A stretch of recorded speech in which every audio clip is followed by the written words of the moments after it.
Reproductive system ഭയങ്കര കോംപ്ലക്സാണ്. Reproductive സിസ്റ്റവും visual സിസ്റ്റവുമായിട്ട് കണക്റ്റഡാണ്. നമ്മൾ കാണുന്നതും റീപ്രൊഡക്റ്റീവ് സിസ്റ്റം ഇൻ്റർ കണക്റ്റഡാണ്. പിന്നെ നിങ്ങൾ നിങ്ങളുടെ ശരീരത്തെക്കുറിച്ച് വിചാരിക്കുക.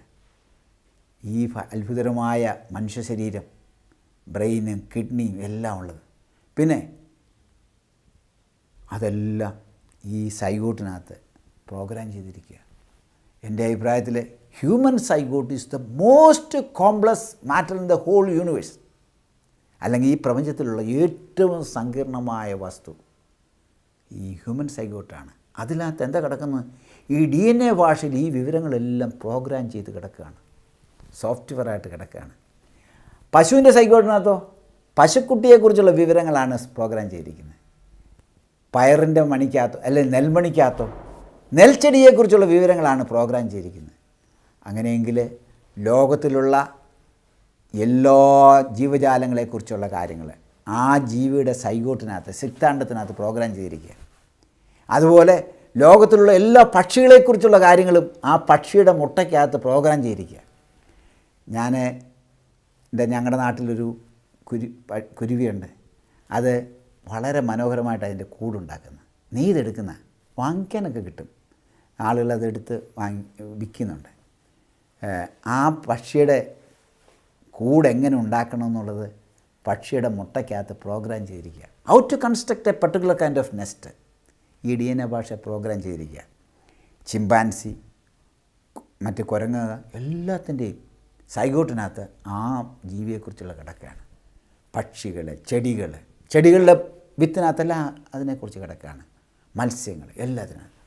അങ്ങനെയാണെങ്കിൽ ഞാൻ നിങ്ങളോട് ഇൻട്രൊഡ്യൂസ് ചെയ്ത ഈ ഇൻഫർമേഷൻ അല്ലെങ്കിൽ സോഫ്റ്റ്വെയർ അങ്ങനൊരു യാഥാർത്ഥ്യം കാണുന്നില്ലേ? അത് ഒന്നാമത്തെ ഫോർമുല അനുസരിച്ച് വരുമോ? എന്താണ്? പ്രകൃതി ശക്തികളുടെയും പ്രകൃതി നിയമങ്ങളുടെയും ഫലമായിട്ട് കോടിക്കണക്കിന് വർഷങ്ങൾ കൊടുത്ത് ഒരു സൈഗോട്ട് ഉണ്ടാകുക, അല്ലെങ്കിൽ ഒരു സീഡ് ഉണ്ടാകുക, അല്ലെങ്കിൽ ഒരു മുട്ടയുണ്ടാകുക സാധ്യമാണോ? അതോ രണ്ടാമത്തെ ഫോർമുല പറയുന്ന പോലെ matter plus energy plus time plus information, ആശയങ്ങൾ കൊണ്ടേ ഒരു ബുദ്ധി സംവിധായകൻ പ്രവർത്തിച്ചാൽ മാത്രമേ കോശം ഉണ്ടാകത്തുള്ളൂ, അല്ലെങ്കിൽ സെല്ലുണ്ടാകത്തുള്ളൂ. ഇത് നമുക്കെല്ലാവർക്കും അറിയാം. ഒരു മുട്ടുസൂചി പോലും തനിയെ ഉണ്ടാകത്തില്ല. ഒരു മുട്ടുസൂചി ഉണ്ടായെങ്കിൽ ഒരു ബുദ്ധി സംവിധാനം വേണം. എത്ര വർഷം കൊടുത്താലും, ആണിയൊക്കെ എത്ര വർഷം കൊടുത്ത് എന്തെല്ലാം ചെയ്താലും മുട്ടുസൂചി ഉണ്ടാകണമെങ്കിൽ ഇവന് മുട്ടുസൂചി പോലും ഒരു ഡിസൈൻ കാണുന്നുണ്ട്. വേണ്ട, ഒരു കമ്പ്യൂട്ടറിൽ എന്താ കാണുന്നത്? ദർ ഇസ് എ ഡിസൈനർ വേണം കമ്പ്യൂട്ടർ ഉണ്ടാകാനായിട്ട്. കമ്പ്യൂട്ടർ തന്നെ വന്നെന്ന് പറഞ്ഞാൽ നമ്മൾ സമ്മതിക്കൂ? കമ്പ്യൂട്ടർ തന്നെ വരത്തില്ല, അതിനൊരു ഇൻ്റലിജൻറ്റ് ഡിസൈനർ വേണമെന്ന് പറയും. നമ്മുടെ ബ്രെയിൻ ഇങ്ങനെ ഇവോൾവ് ചെയ്ത് വന്നാന്ന് പറയും. ബ്രെയിൻ ഇവോൾവ് ചെയ്ത് വരാനൊക്കെ ബ്രെയിന് ഒരു ഇൻ്റലിജൻറ്റ് ഡിസൈനർ വേണമെന്നല്ലേ കുറേ കൂടെ യുക്തിക്ക് ചേരുന്നത്. ഈ കമ്പ്യൂട്ടറിനേക്കാൾ എത്രയോ സങ്കീർണമാണ് നമ്മുടെ ഹ്യൂമൻ ബ്രെയിൻ. അതിന് ഒരു ഇൻ്റലിജൻറ്റ് ഡിസൈനർ വേണ്ടേ? കോമൺ സെൻസ് നോക്കിയാൽ പോലും ഒരു മെഷീനും ഒരു ക്യാമറയോ തന്നെ വരത്തില്ല. ഈ വീഡിയോ ക്യാമറ ഉണ്ടാകണമെങ്കിൽ എന്തുമാത്രം അതിൻ്റെ പുറകിൽ വർക്ക് ചെയ്യണം. ഈ വീഡിയോ ക്യാമറ ഉണ്ടാകണമെങ്കിൽ ഒരു ക്യാമറയും തന്നെ വരത്തില്ല. പക്ഷെ നമ്മുടെ കണ്ണ് വർക്ക് ചെയ്യുന്ന പോലൊരു സംവിധാനം ആർക്കെങ്കിലും നിർമ്മിക്കാൻ സാധിച്ചിട്ടുണ്ടോ? നമ്മുടെ ഹ്യൂമനായി തനിയെ വന്നു, അല്ലെങ്കിൽ കോടിക്കണക്കിന് വർഷങ്ങൾ കൊണ്ട് വന്നെന്നാണ് നമ്മൾ പറയുന്നത്. സെല്ലിനകത്തുള്ള കോംപ്ലക്സിറ്റിയെക്കുറിച്ച് നമുക്ക് നോക്കാം. സെല്ലിൻ്റെ ന്യൂക്ലിയസ് നമുക്ക് കമ്പയർ ചെയ്യാവുന്നൊരു ഭാഷ. Nucleus is A computer control room. അവിടെയാണ് ഈ ക്രോമസോം ഇരിക്കുന്നത്. അവിടെ ATGC എന്ന് പറഞ്ഞ 4 അക്ഷരത്തിൽ ഈ ജീവിയുടെ സോഫ്റ്റ്വെയർ എല്ലാം ഈ ക്രോമസോമിൽ പ്രോഗ്രാം ചെയ്ത് കിടക്കുകയാണ് ന്യൂക്ലിയസിനകത്ത്. 4 അക്ഷരം. പിന്നെ ഈ ന്യൂക്ലിയസിൻ്റെ പുറത്തോട്ട് വന്നാൽ എന്തുണ്ട്? ധാരാളം മറ്റ് ഓർഗനൽസ് ഉണ്ട്. നമ്മുടെ ശരീരത്തിന് ഓർഗൻ എന്ന് പറയുന്ന പോലെ സെല്ലിനെ ഓർഗനൽസ് എന്ന് പറയും, സെല്ലിൻ്റെ ഭാഗങ്ങൾ. അപ്പം റൈബോസോം എന്ന് പറഞ്ഞ ഓർഗനൽസ് കണ്ടുണ്ട്. പിന്നെ മൈറ്റോകോൺട്രിയ എന്ന് വെച്ചാൽ പവറോസ് ഓഫ് ദ സെൽ എന്നാണ് നമ്മൾ കുട്ടികളെ പഠിപ്പിക്കുന്നത്. മൈറ്റോകോൺട്രിയ, ലൈസോസോം, ഗോൾഗി ബോഡീസ് എന്ന് പറഞ്ഞ സെല്ലിൻ്റെ വളരെ സങ്കീർണമായ പാർട്സുകളാണ്. അപ്പോൾ ഈ ക്രോമസോം, ന്യൂക്ലിയസ് കിടന്ന ക്രോമസോമിലെ വിവരങ്ങൾ എങ്ങനെയാണത് ട്രാൻസ്ലേറ്റ് ചെയ്ത് വരുന്നത്? ഈ വിവരങ്ങൾ ഒരു ഡബിൾ എലിക്സ് അല്ലെങ്കിൽ ഇരട്ട ഗോവണി, ചുരുളൻ ഗോവണി ഇങ്ങനെ കിടക്കുകയാണ്. അഡനൈൻ, തൈമൈൻ, ഗുവാനിൻ, സൈറ്റോസിൻ ഇങ്ങനെ കിടക്കുന്ന കാര്യങ്ങൾ ഒരു ഫോട്ടോ കോപ്പി എടുക്കും. ഈ ഫോട്ടോ കോപ്പിക്ക് നമ്മൾ മെസ്സഞ്ചർ ആർ എന്ന് പറയും. ഈ മെസ്സേജ് കോപ്പി ചെയ്യുന്നു. അപ്പോൾ ഒരു പ്രശ്നമുണ്ട്. DNA-ക്ക് ഡീഓക്സി റൈബോ ഷുഗറിന് ഓക്സിജൻ്റെ കുറവുണ്ട്. നമ്മളതിൻ്റെ പടത്തിൽ നോക്കുകയാണെങ്കിൽ ഒരു ഓക്സിജൻ്റെ കുറവുണ്ട്. റൈബോ ഷുഗറിന് ഓക്സിജൻ്റെ കുറവല്ല, റൈബോ ഷുഗറിലേക്ക് മാറും. അത് സിംഗിൾ സ്ട്രാൻഡാണ്, ഒറ്റ പിരിയനാണ്. അപ്പോൾ ഈ DNA-യിലെ വിവരങ്ങളെല്ലാം RNA-യിലേക്ക് പകർത്തും. ട്രാൻസ്ക്രിപ്ഷൻ നടത്തുക എന്ന് പറയും, അല്ലെങ്കിൽ പകർത്തുമ്പോൾ എന്തുണ്ട്, തൈമൈൻ എന്ന് പറഞ്ഞ അക്ഷരം RNA-യിൽ കാണത്തില്ല. യുറാസിൽ എന്ന് പറഞ്ഞൊരു അക്ഷരം വരും. യുറാസിൽ സിംഗിൾ സ്റ്റാൻഡാണ്. അപ്പോൾ ഈ വിവരങ്ങളെല്ലാം അഡനൈൻ ആണെങ്കിൽ തൈമൈൻ വരേണ്ടതാണ്, പക്ഷേ RNA തൈമൈൻ കാണത്തില്ല, യുറാസിൽ എന്ന് പറയും. പിന്നെ സൈറ്റോസിൻ ആണെങ്കിൽ ഗുവാനും വരും. അങ്ങനെ ഒരു 4 അക്ഷര ഭാഷ അല്ലെങ്കിൽ ഒരു ഡയലക്റ്റ് എന്ന് പറയും. RNA ഒരു ഡയലക്റ്റാണ്. ആ ഡയലക്റ്റിലേക്ക് ഇത് പകർത്തും. നമ്മുടെ 10ാം ക്ലാസ്സിൽ കുട്ടികൾ പഠിക്കുന്നുണ്ട്.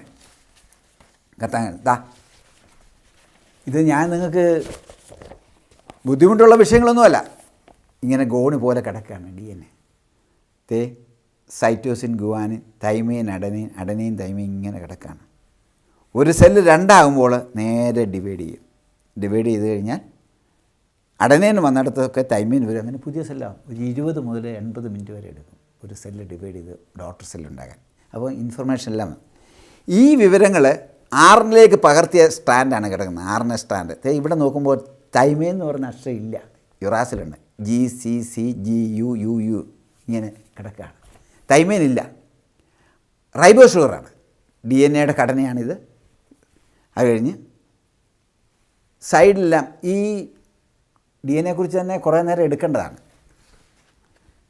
അപ്പോൾ സൈഡിലൊക്കെ ഷുഗർ, ഫോസ്ഫേറ്റ് ഇങ്ങനെ ഗോവണിയുടെ സൈഡിൽ കിടക്കും. ഷുഗർ, ഫോസ്ഫേറ്റ്, ഇത് ഫോസ്ഫേറ്റ്, ഷുഗർ സൈഡിൽ ഒരു ഗോവണി പോലെ കിടക്കുകയാണ്. ഇത് ഹൈഡ്രജൻ ബോണ്ട് കൊണ്ടായതുകൊണ്ട് ഈസി ആയിട്ട് സിബ് പാസർ, നമ്മൾ സിബ് ഊരുന്ന പോലെ പെട്ടെന്ന് രണ്ടാകാം. നല്ല സംവിധാനമാണ്. ചിലരുടെ വിചാരം ഈ കെമിക്കൽസിൻ്റെ ഫലമാണ് ഓരോ ജീവിയിലും മാറ്റുന്നത്. കെമിക്കൽസ് അല്ല. ഇവിടെ ഒരു കോഡ് ഉപയോഗിച്ച് ഇതിനെ ഒരു ഭാഷയാക്കിയിരിക്കുക. CAT എന്ന് പറഞ്ഞാൽ ഒരു അമിനോ ആസിഡിനെ റെപ്രസെൻ്റ് ചെയ്യുന്ന കാര്യമാണ്. അടുത്ത 3 അക്ഷരം മറ്റൊരു അമിനോ ആസിഡിനെ റെപ്രസെൻ്റ് ചെയ്യുന്ന. അങ്ങനെ DNA ഒരു കോഡായിട്ട് ഉപയോഗിക്കുകയാണ്, ഒരു ഭാഷയായിട്ട് ഉപയോഗിക്കുകയാണ്. അപ്പോൾ RNA വന്നു കഴിഞ്ഞാൽ ഇതെവിടെ പോവും? റൈബോസോമിൽ പോവും. റൈബോസോമിൻ്റെ പ്രത്യേകത നമ്മുടെ ടേപ്പ് റെക്കോർഡിൻ്റെ ഹെഡ് പോലെ. CD-യുടെ ടേപ്പ് അല്ലെങ്കിൽ ടേപ്പ് റെക്കോർഡിൻ്റെ ഹെഡിൽ ടേപ്പ് വരുമ്പോൾ ആ ടേപ്പിൽ എന്തുണ്ടെന്നുള്ളത് നമുക്ക് പാട്ടായിട്ടോ പ്രസംഗമായിട്ടോ കേൾക്കാം. എന്ന് പറഞ്ഞ പോലെ ഈ മെസ്സഞ്ചർ RNA ടേപ്പ്, ഈ സ്റ്റാൻഡ് റൈബോസോമിൽ പോവും. റൈബോസോമിൽ ചെല്ലുമ്പോൾ ഇത് തർജ്ജിമ ചെയ്ത് പ്രോട്ടീൻ ഭാഷയിലേക്ക് തർജ്ജിമ ചെയ്യും. അപ്പോൾ എന്ത് വേണം? പ്രോട്ടീൻ ഭാഷയ്ക്ക് തർജ്ജിമ ചെയ്യണമെങ്കിൽ ട്രാൻസ്ലേഷൻ എന്നുള്ള വാക്കാണ് ഞാൻ ഉപയോഗിക്കുന്നത്. നമ്മളെന്താണ് തർജ്ജിമ ചെയ്യാൻ ഉപയോഗിക്കുന്നതിന് ഒരു ടൂളുണ്ട്. നിങ്ങളിവിടെ ഒരു ഫോറിനർ വന്ന് ഇംഗ്ലീഷിൽ എന്നോട് എന്തെങ്കിലും പറയുകയാണെങ്കിൽ ഞാൻ നിങ്ങൾക്കത് മലയാളത്തിലേക്ക് തരികയാണെങ്കിൽ ഞാൻ എന്ത് ചെയ്യും? ഞാനൊരു ഡിക്ഷണറി ഉപയോഗിക്കും. എന്ന് വെച്ചാൽ ഫോറിനർ എപ്പോഴും പറയുമ്പോൾ ഞാൻ ഡിക്ഷണറി തുറക്കുക എന്നുള്ളതല്ല. എൻ്റെ തലച്ചോറിനകത്തൊരു ഡിക്ഷണറി ഉണ്ട്. ഏത് ഡിക്ഷണറി? ഇംഗ്ലീഷ് മലയാളം ഡിക്ഷണറി ഉണ്ട്. അദ്ദേഹം ഫാദർ എന്ന് പറഞ്ഞാൽ ഞാൻ അച്ഛൻ എന്ന് മാറിവിടും. അദ്ദേഹം മദർ എന്ന് പറഞ്ഞാൽ അമ്മയെന്ന് മാറും. എന്താണ്? എൻ്റെ തലച്ചോറിലിരിക്കുന്ന ഇംഗ്ലീഷ് മലയാളം ഡിക്ഷണറി ഉപയോഗിച്ചാണ്. അപ്പോൾ അങ്ങനെ ഡിക്ഷണറി ഉള്ള പോലെ തന്നെ റൈബോസോമിലൊരു ഡിക്ഷണറി ഉണ്ട്. അന്ന് ഡിക്ഷണറിയെക്കുറിച്ച് ഞാൻ നിങ്ങളെ കാണിക്കാം. RNA ടു പ്രോട്ടീൻ കൺവെർഷനാണ്. RNA to protein conversion. 4 അക്ഷര ഭാഷയല്ലേ? 4 അക്ഷര ഭാഷയെന്ന് പറഞ്ഞാൽ എത്ര വാക്കുകളുണ്ടാക്കാം? പ്രത്യേകത എന്താണെന്ന് വെച്ചാൽ 2 അക്ഷര വാക്കുകൾ ഉപയോഗിച്ചാൽ 4 ഗുണം 4 ഗുണം 16 വാക്കുകൾ ഉണ്ടാക്കാൻ ഒക്കും. നമുക്ക് എത്ര അക്ഷരങ്ങളുണ്ട്? 20 അമിനോ ആസിഡ് ഉണ്ട്. 16 ആയതുകൊണ്ട് കാര്യമില്ല. അതുകൊണ്ട് ഉപയോഗിക്കുന്നത് എങ്ങനെയാണ്? 3 ലെറ്റർ വേർഡ്സാണ് ഉപയോഗിക്കുന്നത്. അതിന് കോഡോൺ എന്ന് പറയും. അപ്പം 3 ലെറ്റർ വേർഡ്സ് എത്ര കോഡോൺ ഉണ്ടാക്കാം? 4 × 4 × 4 64 3 ലെറ്റർ വേർഡ്സ് ഉണ്ടാക്കാം. 64 അക്ഷരങ്ങളുണ്ട് വാക്കുകൾ. അപ്പോൾ 20 അക്ഷരങ്ങളിലേ ഉള്ളൂ അമിനോ ആസിഡ്. പ്രോട്ടീൻ ഭാഷയ്ക്ക് 20 അക്ഷരം. ഒരക്ഷരത്തിൽ തന്നെ ഒരമിനോ ആസിഡിന് തന്നെ പല കോഡോണാകാം. 61 3 ലെറ്റർ വേർഡ്സ് അമിനോ ആസിഡിനെ റെപ്രസെൻ്റ് ചെയ്യാൻ ഉപയോഗിക്കുന്ന 3 വേറെ പഞ്ച്വേഷൻ എന്ന് പറഞ്ഞ് സ്റ്റാർട്ട് സ്റ്റോപ്പിനൊക്കെ ഉപയോഗിക്കുന്നു. അപ്പോൾ നമ്മൾ കാണുന്ന ഒരു സെല്ലിനകത്ത് ഒരു ട്രാൻസ്ലേഷൻ മെക്കാനിസമുണ്ട്. അതെന്താണ്? RNA ഭാഷയിൽ നിന്ന് പ്രോട്ടീൻ ഭാഷയിലേക്ക് തർജ്ജമ ചെയ്യുന്ന ഡിക്ഷണറി ഉണ്ട്. വാസ്തവമാണോ? ശരിയാണ്, വാസ്തവം തന്നെയാണ്. ഇതിനെക്കുറിച്ച് കൂടുതൽ പഠിക്കണമെങ്കിൽ മോളിക്കുലർ ബയോളജി എന്ന് പറഞ്ഞ ശാസ്ത്രശാഖ പഠിക്കണം. ഒരു ഫണ്ടമെൻ്റൽ ബുക്ക് പഠിച്ചാൽ നിങ്ങൾക്ക് ഇതിനെക്കുറിച്ചൊക്കെയുള്ള ആശയങ്ങൾ കിട്ടും. അപ്പോൾ എല്ലാ ജീവികളിലും ഈ റൈബോസോമിൽ ഈ ട്രാൻസ്ലേഷൻ നടത്തുന്ന സംവിധാനമാണ്. അങ്ങനെ ഇരിക്കുമ്പോഴാണ് ലേറ്റസ്റ്റായിട്ട് നമ്മുടെ ഒരു ഇന്ത്യക്കാരന് ഒരു നോബൽ പ്രൈസ് കിട്ടിയിരുന്നു. ആർക്കാണ്? അദ്ദേഹത്തിൻ്റെ പേരാണ് വെങ്കിട്ടരാമൻ രാമകൃഷ്ണൻ. വെങ്കിട്ടരാമൻ രാമകൃഷ്ണന് ഫിസിക്സ് ഡോക്ടറേറ്റുള്ള ആളാണ്. അദ്ദേഹം ബയോളജിയിലോട്ട് കയറി. കാരണം എന്താണ്? ഡോക്ടർ അഡ യോനാത്ത് എന്ന് പറഞ്ഞ സയൻറ്റിസ്റ്റ്, അദ്ദേഹം അവരൊരു ലേഡി സയൻറ്റിസ്റ്റാണ്. അവരാണ് റൈബോസോമിനെ കുറിച്ച് ലോകത്തിന് ആദ്യം പഠിപ്പിച്ചു കൊടുത്തത്. ഇത് 2009 3 പേർക്ക് നോബൽ പ്രൈസ് കിട്ടി. വെങ്കട്ടരാമൻ രാമകൃഷ്ണൻ, തോമസ് സ്റ്റെയിൻസ്, അഡ യോനാത്ത്, ഈ 3 പേർക്ക്. അഡ യോനാത്ത് എന്ന് പറഞ്ഞ സയൻറ്റിസ്റ്റ്, അവർക്കാണ് ക്രെഡിറ്റ് കൊടുക്കേണ്ടതെന്നാണ് ഹിന്ദു പേപ്പറിലെ എഡിറ്റോറിയൽ പറയുന്നത്. റൈബോസോമിനെ കുറിച്ച് ശാസ്ത്രലോകത്തിന് വലിയ അറിവില്ലായിരുന്നു. ഡോക്ടർ അഡ യോന എന്ന ലേഡി സയൻറ്റിസ്റ്റ് വൈസ്മാൻ ഇൻസ്റ്റിറ്റ്യൂട്ട് ഇസ്രയേലിലുള്ളവരാണ്. ആ മഹതി 1980 ആയപ്പോൾ റൈബോസോമിനൊക്കെ കുറച്ച് പഠിച്ചു. കുറേ കൂടെ കഴിഞ്ഞ് ഒരു 20 വർഷം എടുത്തിട്ട് വീണ്ടും റൈബോസോമിനെ കുറിച്ച് പഠിച്ചു. ഇവരുടെ വർക്കാണ് മറ്റ് 2 scientist Thomas Steitz and Venkatraman Ramakrishnan, ഇവർക്ക് 2 പേർക്കും പ്രചോദനം കിട്ടി. അവരോട് ഇവരുടെ കൂടി ജോയിൻ ചെയ്തു. അങ്ങനെ റൈബോസോം എലുസിഡേറ്റ് ചെയ്തതിനാണ് 3 സയൻറ്റിസ്റ്റിന് നോബൽ പ്രൈസ് കൊടുത്തത്. അതിനെക്കുറിച്ച് 2009 നോബൽ പ്രൈസ് അവർക്ക് 3 പേർക്കും കൊടുത്തു. അതിനെക്കുറിച്ച് ഹിന്ദുവിലെ എഡിറ്റോറിയൽ എൻ്റെ കയ്യിലുണ്ട്. എഡിറ്റോറിയൽ അനുസരിച്ച് എഡിറ്റർ പറയുന്നത്, credit must go to doctor Yonath of the Weizmann Institute of Science in Israel for her pioneering contribution. In 1980, she made crystals of ribosomes large subunit, an essential first step for taking X-ray snapshots. But another 20 years would pass before she could generate images that allowed her to determine the location of each atom. Her work encouraged other scientists to enter in the field. ആ റൈബോസോമിനെ കുറിച്ച് പഠിക്കാനായിട്ട് ഈ മഹദിയുടെ വർക്കാണ് മറ്റ് 2 സയൻറ്റിസ്റ്റിനെടുത്ത് 3 പേർക്ക് Nobel prize കിട്ടി. അപ്പം ഈ റൈബോസോം സോ സ്മോളാണ്, തീരെ ചെറുതാണ്. സെല്ല് തന്നെ നിങ്ങൾക്കറിയാം എത്രയോ ചെറുതാണ്. സെല്ലിനെ ഞാൻ വളരെ വലിപ്പത്തിൽ മാഗ്നിഫൈ ചെയ്യുകയാണ്, ഇങ്ങനൊരു വലിയ വലിപ്പത്തിൽ കാണുക. ഇത് 1 മൈക്രോണൊക്കെയാണ് ബാക്ടീരിയയുടെ സെല്ലൊക്കെ. ഇതിനകത്ത് നമ്മൾ നോക്കുകയാണെങ്കിൽ ഈ ന്യൂക്ലിയസ് എന്ന് നമ്മുടെ ഭാഷയിൽ പറയുന്നത് കമ്പ്യൂട്ടർ കൺട്രോൾ. ന്യൂക്ലിയസിനകത്താണ് ക്രോമസോം ഇരിക്കുന്നത്. ക്രോമസോമിലാണ് DNA ഭാഷയിലെ ഈ വിവരങ്ങളെല്ലാം സ്റ്റോർ ചെയ്തിരിക്കുന്നത്. ഇതിനെ ഫോട്ടോകോപ്പി എടുത്ത് RNA പുറത്ത് വരും. റൈബോസോമിൽ ഇത് തർജ്ജമ ചെയ്ത് പ്രോട്ടീൻ ഭാഷയിലേക്ക് മാറ്റും.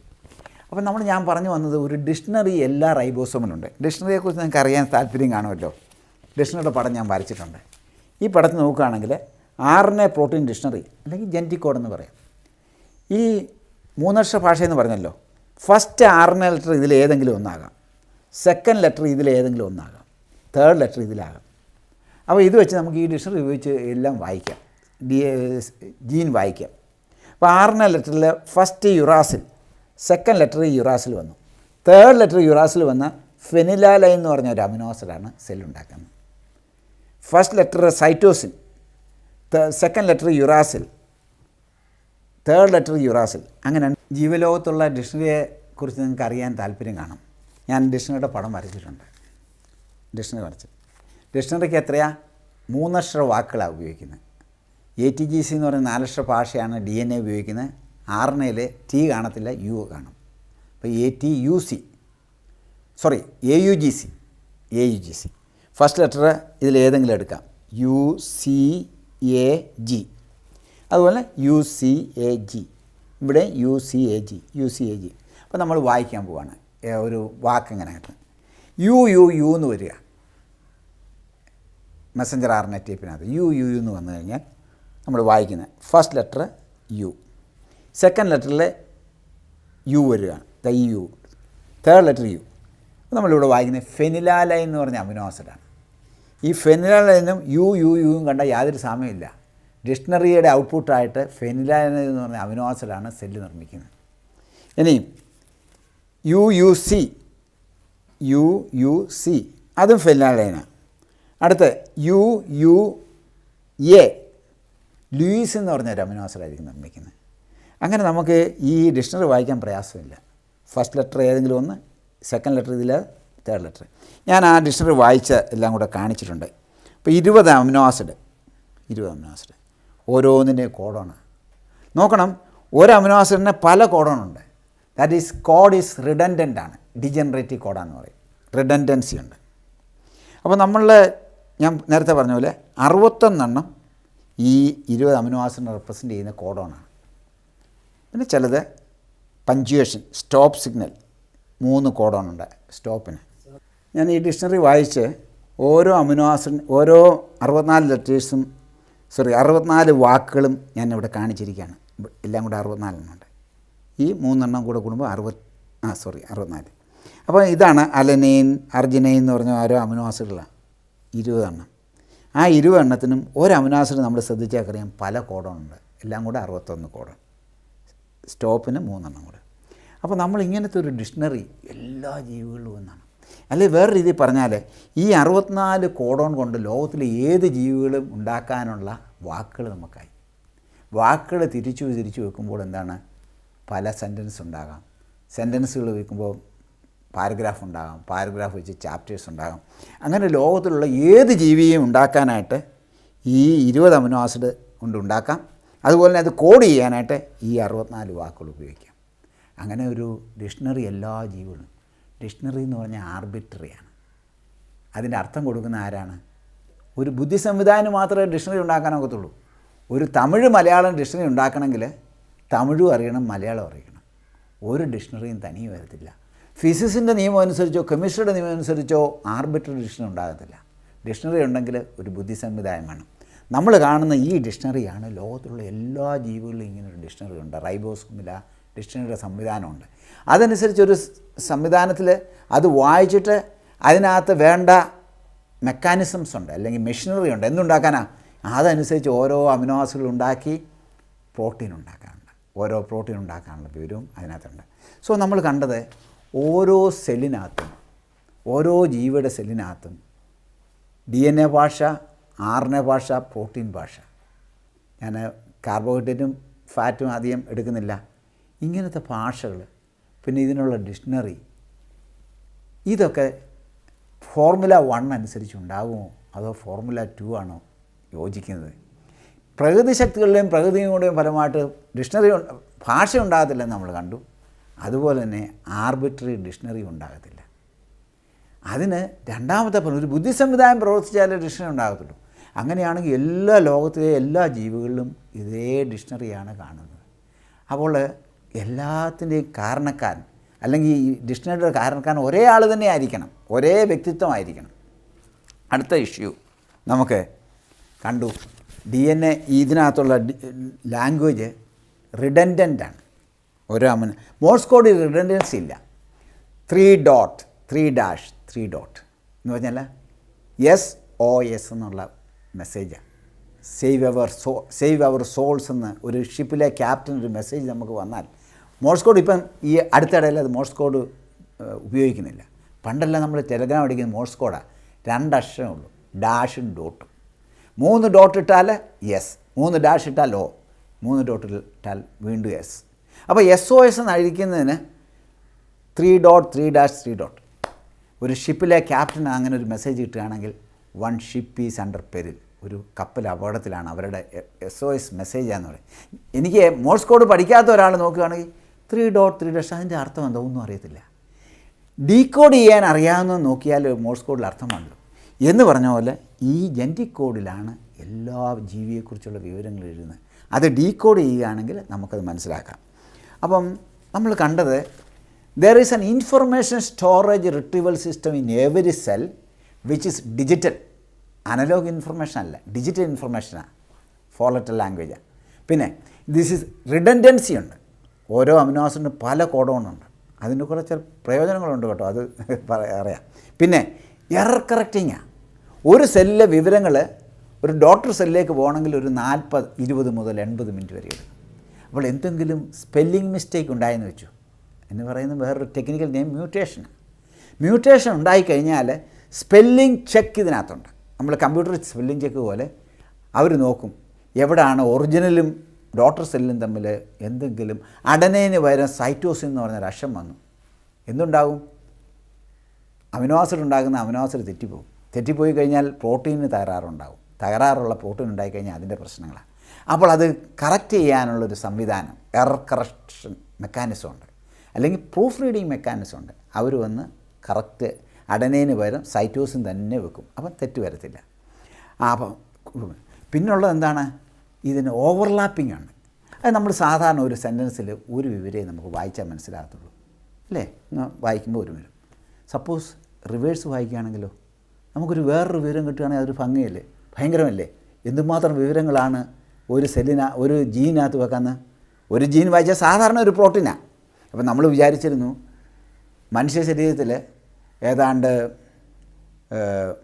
1,00,000 പ്രോട്ടീൻ കാണും, 1,00,000 ജീൻ കാണുമെന്നാണ്. ഇപ്പോൾ അവർ പറയുന്നത് 32,000 പ്രോട്ടീനേ ഉള്ളെന്നാണ്, ജീനേ ഉള്ളെന്നാണ്. കാരണം എന്താണ്? ഒരു ജീനിനകത്ത് തന്നെ പല പ്രോട്ടീൻ്റെ വിവരങ്ങളുണ്ട്. നമ്മുടെ ശരീരത്തിൽ മോർ ദാൻ 1,00,000 പ്രോട്ടീൻ ഉണ്ടെങ്കിൽ 1,00,000 ജീൻ വേണ്ടതാണ്, പക്ഷേ 32,000 ജീൻ ഉണ്ടെന്നാണ് പറയുന്നുള്ളൂ. കാരണം ഞാൻ പറഞ്ഞുതരാം. ഒരു ജീൻ വായിച്ചാൽ ഒരു പ്രോട്ടീൻ കിട്ടും, തിരിച്ച് വായിച്ചാൽ വേറൊരു പ്രോട്ടീൻ കിട്ടും. ഇനി അത് ഒന്നാമത്തെ അക്ഷരം കളഞ്ഞിട്ട് വായിച്ചാലോ, ന്യൂക്ലിയേറ്റഡ് കളഞ്ഞിട്ട് വായിച്ചാൽ we get A third meaning. 2 അക്ഷരം കളഞ്ഞിട്ട് വായിച്ചാലോ 4th മീനിങ് കിട്ടും. അങ്ങനെ 12 മീനിങ് വരെ കിട്ടും ഒരു ജീനകത്ത്. അതിന് ഓവർലാപ്പിംഗ് ജീൻസ് അല്ലെങ്കിൽ പോളികൺസ്ട്രെയിൻഡ് DNA എന്ന് പറയും. പോളികൺസ്ട്രെയിൻഡാണ് ഒരു DNA ആണെങ്കിൽ അതിനകത്ത് ഒരുപാട് കാര്യങ്ങൾ എംബഡ് ചെയ്തിരിക്കുക. അതൊക്കെ തനിയെ വന്നെന്ന് പറയാനൊക്കത്തില്ല, അതൊക്കെ വലിയ ടെക്നോളജിയാണ് ഉപയോഗിക്കുന്നത്. പിന്നെ റിവേഴ്സ് വായിച്ചാൽ വേറെ ഒന്ന് കിട്ടുന്നു, ഇങ്ങനെ 12 മീനിങ് വരെ. അപ്പോൾ ഓവർലാപ്പിംഗ് ജീൻ ഉണ്ട്. അങ്ങനെ നമ്മൾ നോക്കുമ്പോൾ എന്താണ് ഓരോ സെല്ലിലും ഇൻഫർമേഷൻ സ്റ്റോർ ചെയ്യിക്കുന്നു. പിന്നെ അത് ആവശ്യത്തിന് റിട്രീവ് ചെയ്യാനുള്ള സംവിധാനം. എന്തൊക്കെയാണ് ആ ഇൻഫർമേഷൻ സ്റ്റോറേജ് റിട്രീവൽ സിസ്റ്റത്തിൻ്റെ? ഡിജിറ്റലാണ്, എറർ കറക്റ്റിംഗ് ആണ്, റിഡൻഡൻ്റ് ആണ്, ഓവർലാപ്പിംഗ് ആണ്. ഇത്രയും ക്യാരക്ടറിസ്റ്റിക് ഉള്ള ഒരു ഇൻഫർമേഷൻ സ്റ്റോറേജ് റിട്രീവൽ സിസ്റ്റമാണ് ഓരോ സെല്ലിലും ഉള്ളത്. Can it arise by chance, അല്ലെങ്കിൽ ഫോർമുല 1 അനുസരിച്ച് വരാനൊക്കെയോ, അതോ അതിൻ്റെ പുറത്ത് ഒരു ഇൻ്റലിജൻറ്റ് ഡിസൈനർ വേണോ എന്നുള്ളതാണ് നമ്മുടെ ക്വസ്റ്റ്യൻ. ഇത് ആർക്കും നിഷേധിക്കാനൊക്കത്തില്ല. ഇത് കാലം കഴിയും തോറും സെല്ലിൻ്റെ കോംപ്ലക്സിറ്റി നമ്മൾ വർദ്ധിച്ചു വരികയാണ്. അല്ലെങ്കിൽ ഇപ്പോൾ ഒരുപാട് കാര്യങ്ങൾ നമ്മൾ മനസ്സിലാക്കി. ഞാനിത് വളരെ വലിപ്പത്തിൽ വലിച്ച ഒരു സാധാരണ ജ്യൂസ് ഇതിന് ലഘൂകരിച്ച് തരാം. ഇതാ ഈ കാണുന്നതൊക്കെ ഇത് നമ്മൾ സെല്ലിനെ നമ്മൾ എക്സാമ്പിൾ ഒരു ഉദാഹരണം എടുക്കണമെങ്കിൽ ഒരു ഫാക്ടറി എന്ന് പറഞ്ഞ ഉദാഹരണം. ഒരു ഫാക്ടറി ഒരു വലിയൊരു ഫാക്ടറി ആണെങ്കിൽ ഫാക്ടറിയുടെ വോൾസ് മാറ്റും, ഭിത്തികൾ മാറ്റും. ഏതെങ്കിലും ഫാക്ടറി അങ്ങനെ മാറുന്നുണ്ടോ? മാറ്റാനായിട്ട് ഉപയോഗിക്കുന്ന മോട്ടറുകളാണ് ഈ കാണുന്നത്. Automatic motors to change walls, ഭിത്തിയുടെ സ്ഥാനം മാറ്റുന്ന മോട്ടറുകൾ. ഇതിന് മയോസിൻ മോട്ടർ എന്ന് പറയും. പിന്നെ ഈ ഭിത്തി എന്ന് പറഞ്ഞാൽ കമ്പ്യൂട്ടറിനാൽ മാറ്റപ്പെടുന്ന ഫാക്ടറി മാറ്റാനുള്ള സംവിധാനമാണ്. കമ്പ്യൂട്ടർ ഡ്രിവൺ ചേഞ്ചബിൾ വാൾസാണ് ഈ കാണുന്നത് സെല്ലിൻ്റെ ഇത്. പിന്നെ ഇവിടെ നമ്മൾ കാണുന്ന മൈറ്റോകോൺട്രിയ, കുട്ടികളോട് നമ്മൾ പഠിപ്പിക്കുന്ന പവറോസ് ഓഫ് ദ സെൽ എന്നാണ്. ഇത് തന്നെ നമ്മൾ പഠിപ്പിക്കാൻ ഒരുപാട് കാര്യമുണ്ട്. Mitochondria, power generation centre. അതുപോലെ അപ്പോൾ നമ്മൾ കണ്ടത് ഒരു സെല്ല് ഒരു ഫാക്ടറിയുമായിട്ട് കമ്പയർ ചെയ്യണം. പക്ഷേ നിങ്ങൾക്കറിയാവുന്ന ലോകത്തിലെ ഏത് ഫാക്ടറിയേക്കാളും സങ്കീർണമാണ് ഹ്യൂമൻ സെൽ, അല്ലെങ്കിൽ ഒരു സെല്ലെന്ന് പറയുന്നത്. സെല്ലാകുന്ന ഫാക്ടറി ലോകത്തിലെ ഏത് ഫാക്ടറിയേക്കാളും സങ്കീർണമാണ്. അപ്പോൾ അങ്ങനെ ഒരു ഫാക്ടറിയായിട്ട് നമുക്ക് കമ്പയർ ചെയ്യുമ്പോൾ ഈ പ്രോട്ടീൻ എന്ന് പറഞ്ഞാൽ മെഷീൻസാണ്, ഫാക്ടറി വർക്ക് ചെയ്യേണ്ട മെഷീൻസാണ്. അപ്പോൾ നമ്മളൊരു പ്രോട്ടീനെ കാണുന്നത് 1,000,000 ടൈംസ് മാഗ്നിഫൈ ചെയ്താലേ ഒരു പ്രോട്ടീൻ കിട്ടത്തുള്ളൂ. 1,00,000 പ്രോട്ടീനോട് നമ്മുടെ ശരീരത്തിൽ വർക്ക് ചെയ്യുന്നുണ്ട്. 1,000,000 ടൈംസ്, അതായത് 10,00,000 ഇരട്ടി മാഗ്നിഫൈ ചെയ്താലേ പ്രോട്ടീനെ നഗ്നം കണ്ടുകൊണ്ട് കാണാനുള്ളൂ. പ്രോട്ടീൻ എന്ന് പറഞ്ഞാൽ എന്താണ്? ഈ 20 അമിനോ ആസിഡുകൾ കൊണ്ടാണ് നിർമ്മിക്കുന്നത്. അമിനോ ആസിഡുകൾക്ക് തന്നെ പ്രത്യേകതയുണ്ട്. ചില അമിനോ ആസിഡുകൾ 20 എണ്ണത്തിൽ ചിലത് ന്യൂട്രലാണ്, ചിലത് അരോമാറ്റിക്കാണ്, ചിലത് ബേസിക്കാണ്, ചിലത് അസിഡിക്കാണ്, ചിലത് സൾഫർ കണ്ടെയ്നിങ് ആണ്. അപ്പം ചിലത് ഹൈഡ്രോഫോബിക്കാണ്, എന്നുവെച്ചാൽ വെള്ളത്തിൽ ലയിക്കും, ചിലത് വെള്ളത്തിൽ ലയിക്കാത്ത. ഇതെല്ലാം കൂടെ ചേർന്ന് ഒരു പ്രോട്ടീൻ ഉണ്ടാകണമെങ്കിൽ സാധാരണ ഉണ്ടാകാനായിട്ട് ചാൻസിലുണ്ടാകത്തില്ല. മറിച്ച് ഒരു ഇൻ്റലിജൻറ്റ് ഡിസൈനർക്ക് മാത്രമേ ഈ അമിനോ ആസിഡൊക്കെ എവിടെ വേണം, positive amino acid, negative amino acid ഇതെല്ലാം കൂടെ ചേർന്ന് ഒരു പർട്ടിക്കുലർ 3 ഡയമെൻഷണൽ സ്ട്രക്ചറുണ്ട്, ടെറിഷറി സ്ട്രക്ചർ എന്ന് പറയും. ഇതെല്ലാം കൂടെ ശരിയായാൽ മാത്രമേ ഒരു പ്രോട്ടീൻ ഉണ്ടാകാനാകത്തുള്ളൂ. അപ്പം നമ്മൾ കണ്ടത് ഡിക്ഷണറി, ഈ മോട്ടോറുകളെ പോലെ അനേകം നാനോ മെഷീൻസ്, ഇതിനകത്ത് ഓർഗനൽസൊക്കെ കിടക്കുന്നത്, അല്ലെങ്കിൽ ഇതിനകത്ത് വസ്തുക്കളൊക്കെ കൈമാറ്റം ചെയ്യുന്നത് ചുമ്മാതെ നമ്മൾ കുപ്പിക്കകത്ത് ഗുളികകൾ ഇടുന്ന പോലല്ല. അതിനെല്ലാം മൂവ്മെൻറ്റ് ചെയ്യാനുള്ള ഡൈനേഷൻ മോട്ടർ, കൈനേഷൻ മോട്ടർ എന്ന് പറഞ്ഞാൽ പല ടൈപ്പ് മോട്ടർ വേറെയുണ്ട്. ഇതിനൊക്കെ നാനോ മോട്ടർ എന്ന് പറയും. തീരെ ചെറുതാണ്. അപ്പോൾ നമ്മൾ കാണുന്ന സെല്ലിനകത്ത് ധാരാളം മോട്ടറുകളും മെഷീൻസും എല്ലാം ഉണ്ട്. സെല്ലിൻ്റെ മലയാളം കോശം, ജീവകോശം. ജീവകോശത്തിൻ്റെ വലിപ്പം നമ്മൾ പറഞ്ഞു ഒരു 10 മൈക്രോൺ കാണും. അതിനകത്താണ് ഈ സംഗതികളെല്ലാം. നഗ്ന കണ്ടുകൊണ്ട് കാണാൻ തന്നെ പ്രയാസമുള്ള ചെറിയ സംവിധാനമാണ്. അതിനെ ഞാനൊരു ഫാക്ടറി പോലെ കമ്പയർ ചെയ്യുകയാണ്. ആ ഫാക്ടറിക്കകത്താണ് ഇതുപോലുള്ള മോട്ടേഴ്സ്, മെഷീൻസ് എല്ലാം ചേർന്ന്. ഇതിനകത്ത് മറ്റൊന്ന് നിങ്ങളോട് ATP എന്ന് കേട്ടല്ലോ. എല്ലാ ജീവികൾക്കും ATP ആണ് നമ്മുടെ എനർജി മോളിക്യൂൾ, അഡനോസിൻ ട്രൈഫോസ്ഫേറ്റ്. ATP ഉണ്ടാക്കുന്ന ഒരു മോട്ടറുണ്ട്. ആ മോട്ടറിനെ കുറിച്ച്, ATPയെക്കുറിച്ച് പഠനം തുടങ്ങിയത് 1920കളിൽ തുടങ്ങിയതാണ്. പലർക്കും നോബൽ പ്രൈസ് കിട്ടി നമ്മുടെ ഊർജ്ജം ഉണ്ടാക്കുന്നത്. 1997 2 പേർക്ക് നോബൽ പ്രൈസ് കൊടുത്തത്. എന്താണ്? പോൾ ബെയറും ജോൺ വാക്കറും. ജോൺ വാക്കർ ഇംഗ്ലണ്ടുകാരനാണ്, പോൾ ബെയർ USA-കാരനാണ്. ATP എലിസിഡേറ്റ് ചെയ്യുന്നത്. ജോൺ വാക്കർ ഏതാണ്ട് 20 വർഷം വർക്ക് ചെയ്തിട്ടാണ് ATP സിന്തേസ് മോട്ടറിനെ എലിസിഡേറ്റ് ചെയ്ത്. 20 വർഷം. അപ്പോൾ അദ്ദേഹം പറയുന്നത് ഒരു സെല്ലിൽ തന്നെ ഒരു മോർ ദാൻ 500,000 മോട്ടർ കാണും നമ്മുടെ ഒരു സെല്ലിൽ. നമ്മുടെ ഒരു ശരീരത്തിൽ 10⁻16 motors are working in my body. 10⁻16 എന്ന് പറഞ്ഞാൽ എന്താ? 1 കഴിഞ്ഞിട്ട് 16 ഊർജ്ജം ഇടുന്നു. 100 കോടി മോട്ടേഴ്സാണ് എൻ്റെ ശരീരത്തിൽ വർക്ക് ചെയ്യുന്നത്. എന്താ? നമുക്ക് എനർജി തരാനായിട്ട്. ഒരു പിൻഹെഡിൻ്റെ 2 ലക്ഷത്തിലൊന്ന് വലിപ്പേ ഒരു മോട്ടറിന് കാണത്തുള്ളൂ. അത്രയ്ക്കും ചെറുതാണ്. എൻ്റെ സ്പീഡ് 6000 RPM ആണ്. 31 പ്രോട്ടീൻ കൊണ്ടാണ് ATP സിന്തേസ് മോട്ടർ ഉണ്ടാക്കിയിരിക്കുന്നത്. ADP എന്നാണ് ATP തരുന്നത്. നമ്മൾക്ക് എനർജി കൂടുതൽ ആവശ്യമുള്ളപ്പോൾ എല്ലാ മോട്ടറും വർക്ക് ചെയ്യും. നമ്മുടെ ബോഡി വെയ്റ്റ് ATP വേണം ഒരു ദിവസം നമുക്കുണ്ടാക്കാൻ. നമ്മൾ ലേസി ആണെങ്കിലും നമുക്ക് എന്ത് വേണം? എനർജി വേണം. നമുക്ക് ചിന്തിക്കാൻ എനർജി വേണം, ഡൈജഷൻ എനർജി വേണം. Half the body weight ATP എങ്കിലും ഉണ്ടാക്കണം. അപ്പോൾ ഈ പറഞ്ഞ 100 കോടി മോട്ടോഴ്സ് ഇങ്ങനെ വർക്ക് ചെയ്തുകൊണ്ടിരിക്കുകയാണ്. ആവശ്യത്തിനാണെങ്കിൽ നമ്മൾ ലേസി ആണെങ്കിൽ കുറച്ച് ATP വേണം. നമുക്ക് 1 ടൺ ATP വരെ ദിവസം ഉണ്ടാക്കാം, ATP എനർജി. അപ്പോൾ ആ മോട്ടോർ വർക്ക് ചെയ്ത് ATP ഉണ്ടാക്കും. അപ്പോൾ ഇങ്ങനൊരു മോട്ടോർ കണ്ടുപിടിക്കാനായിട്ട് അദ്ദേഹത്തോട് ചോദിച്ചു, what is your next work? ഞാൻ ഇത് കറങ്ങുന്ന പോർഷൻ പഠിക്കാൻ പോവാം. അതെത്രയാണ്? അതൊരു 10 വർഷം കൊണ്ട് എടുക്കും. അപ്പോൾ നമ്മൾ കാണുന്ന ഓരോ സെല്ലിനകത്തും മൈറ്റോകോൺട്രിയ എന്ന് പറയുന്നതിനകത്ത് അനേകം മോട്ടേഴ്സ് വർക്ക് ചെയ്തുകൊണ്ടിരിക്കുകയാണ്. ATP സിന്തേസ് മോട്ടോഴ്സാണ്. ഈ മോട്ടർ ബാക്ടീരിയയിലും ചെടികളിലും മനുഷ്യനിലും മൃഗങ്ങളിലും എല്ലാം ഒരേ മോട്ടറാണ്. ATP സിന്തേസ് മോട്ടർ ഒരേ മോട്ടറാണ്. ഇങ്ങനത്തെ മോട്ടറിൽ ഒരു സെല്ലിൽ തന്നെ 10,000 മോട്ടോഴ്സ് വർക്ക് ചെയ്യുന്നുണ്ട്. ഇതെല്ലാം ഈ സെല്ലിനകത്ത് അടങ്ങുമെന്ന് പറഞ്ഞ് വിശ്വസിക്കാൻ പ്രയാസമാണ്. പക്ഷേ അതാണ് സത്യം. അതിനൊക്കെയാണ് നോബൽ പ്രൈസ് കൊടുത്തിരിക്കുന്നത്. അതിനെക്കുറിച്ച് പഠിച്ചാൽ ഇങ്ങനെയൊക്കെ. അപ്പോൾ നമ്മളൊരു സെല്ലിനകത്തുള്ള യാഥാർത്ഥ്യങ്ങളെക്കുറിച്ച് പറയാൻ പോവാം. സെല്ലൊരു ഏറ്റവും സങ്കീർണമായ ഒരു കെമിക്കൽ ഫാക്ടറി പോലെയാണ്. പക്ഷേ ആ ഫാക്ടറിക്കകത്ത് എന്തൊക്കെയുണ്ട്? ആ ഫാക്ടറിക്കകത്തൊരു ലാംഗ്വേജ് ഉണ്ടാക്കുന്ന mechanism, DNA, RNA, protein, carbohydrate, fat, ഇതൊക്കെയുള്ള സംവിധാനമുണ്ട്, ലാംഗ്വേജ്. പിന്നെ ഡിക്ഷണറി, ആർബിട്രറി ഡിക്ഷണറി. പിന്നെ ധാരാളം നാനോ മെഷീൻസ് അതിനകത്തുണ്ട്, അതിൻ്റെ ഫങ്ഷനിങ്ങിന് വേണ്ടിയുള്ള. പിന്നെ ATP സിന്തേസ് എന്ന് പറഞ്ഞ മോട്ടോറുകൾ അനേകം എനർജി തരേണ്ട മോട്ടോറുകളാണ്. ഫാക്ടറിക്ക് വർക്ക് ചെയ്യണമെങ്കിൽ എനർജി വേണം. ADP എന്നാണ് ATP ഉണ്ടാക്കുന്നത്. അത് ATP സിന്തേസ് മോട്ടോർ വർക്ക് ചെയ്താണ് 6000 RPM ഉള്ള മോട്ടോർ. പിന്നെ ഇൻഫർമേഷൻ അല്ലെങ്കിൽ ആശയങ്ങൾ എന്ന് പറഞ്ഞ കാര്യം കിടപ്പുണ്ട്. ഇതൊക്കെ ഫോർമുല 1 അനുസരിച്ചുണ്ടാവുമോ, ഫോർമുല 2 അനുസരിച്ചുണ്ടാവുമോ? അപ്പോൾ നമ്മൾ കാണുന്ന എല്ലാ ജീവികളിലും ഇങ്ങനെയുള്ള ലാംഗ്വേജ്, ഡിക്ഷണറി, നാനോ മെഷീൻസ്, ഇതുപോലെ സ്പെല്ലിംഗ് ചെക്ക് ചെയ്യാനുള്ള സംവിധാനം, അതുപോലെ ഇൻഫർമേഷൻ, ഇതൊക്കെ യാദൃശ്ചികമായിട്ട് പ്രകൃതി ശക്തികളുടെയും പ്രകൃതിയുടെയും ഫലമായിട്ട് ഉണ്ടാകുമോ നിങ്ങൾ ചിന്തിക്കുക. അതോ ഇതിനൊക്കെ ഒരു ബുദ്ധി സംവിധാനം വേണോ? അപ്പോൾ ഒരുപക്ഷെ നിങ്ങൾ ചോദിക്കും, ബുദ്ധി സംവിധാനത്തെക്കുറിച്ച് എന്താ അറിയാം? നമ്മളിപ്പോൾ search for extra terrestrial intelligence എന്ന് പറഞ്ഞാൽ CT പ്രോഗ്രാമിൽ മറ്റ് അന്യഗ്രഹങ്ങളിൽ എവിടെയെങ്കിലും, മറ്റ് നക്ഷത്രങ്ങളിൽ എവിടെയെങ്കിലും അവിടുന്ന് ഒരു മെസ്സേജ് കിട്ടിയാൽ നമ്മൾ പറയും അവിടെ ജീവികളുണ്ടെന്ന് പറയും. ആ ജീവിയെക്കുറിച്ച് കൂടുതലൊന്നും അറിയാനൊക്കത്തില്ല. എന്ന് പറഞ്ഞ പോലെ തന്നെ ഈ സോഫ്റ്റ്വെയറൊക്കെ ഡെവലപ്പ് ചെയ്ത ആ സംവിധാനത്തെക്കുറിച്ച് നമുക്ക് എന്ത് പറയാനൊക്കും?